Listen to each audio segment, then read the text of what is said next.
Today I would like to talk about something that I think is extremely important to anyone who wants to move to a foreign country to teach English or to do anything, and that is research. Research. I think that research about where you're going and what you're doing will make your experience a lot more enjoyable, and you'll have many less surprises than you would otherwise. And I'll give you an example of what I mean. First of all, I think it's important to research your school. I've talked to a lot of people who just sign up for the first school that offers them a job without doing any research, and then they get here and they're really surprised. They have no idea what it's like. They have no idea what's going on, and they're surprised by things that are in their contract because they didn't even read it. So if you research what you're going to be doing, if you research your contract, research your options as much as you can, there's a lot better chance that you won't be surprised. Research what kind of school you want to teach at. There's a big difference between public schools and private schools. If you don't know the difference when you sign your contract, then you need to know. You need to know, what the difference is between the schools you want to teach at. You need to research your specific school that you want to work at to find out if it's reputable or not. You need to research the schedule that they want to give you. You need to read your contract. Do as much research as you can. I've talked to a lot of people who had bad experiences because they were surprised by something that they should have probably researched before they came here, right? They didn't read their contract, but they signed it anyways. And then they were really surprised by something that was in there, and it turned out to be a bad experience, when if they would have just researched it in the first place, they would have known and everything would have worked out. So I think that it's important to know about your school, read about your contract, research your options as much as possible, and then your experience will be much more enjoyable. Your experience will be much more enjoyable if you do your research. For example, many schools will allow you to speak with or write an email to either a current teacher or a teacher who has taught there in the past, right?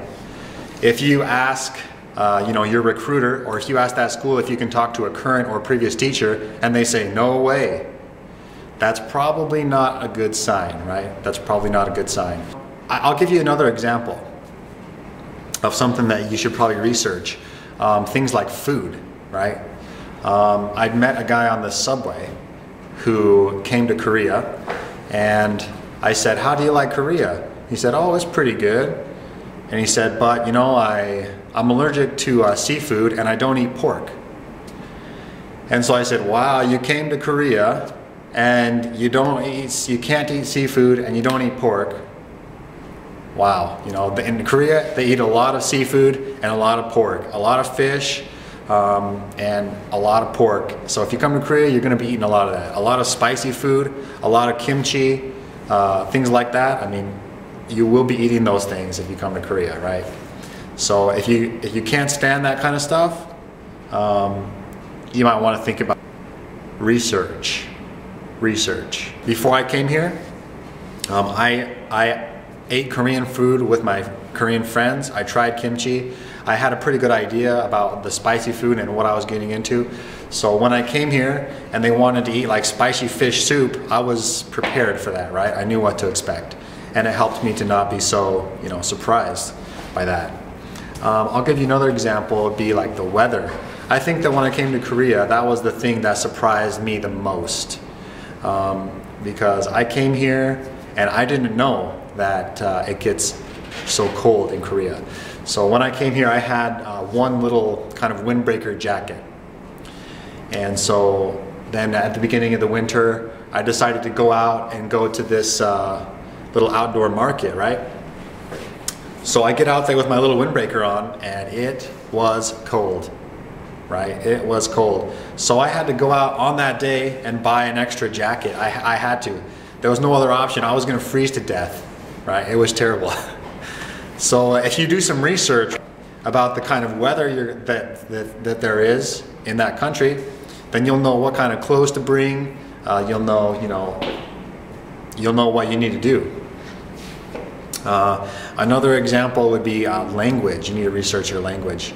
Before I came to Korea, I took just a short, at my university, I joined the Korean club because I had a pretty good idea of where I wanted to go. So I joined the Korean club and I learned how to say just a few basic phrases, right? Like hello, goodbye, you know, where's the bathroom, stuff like that.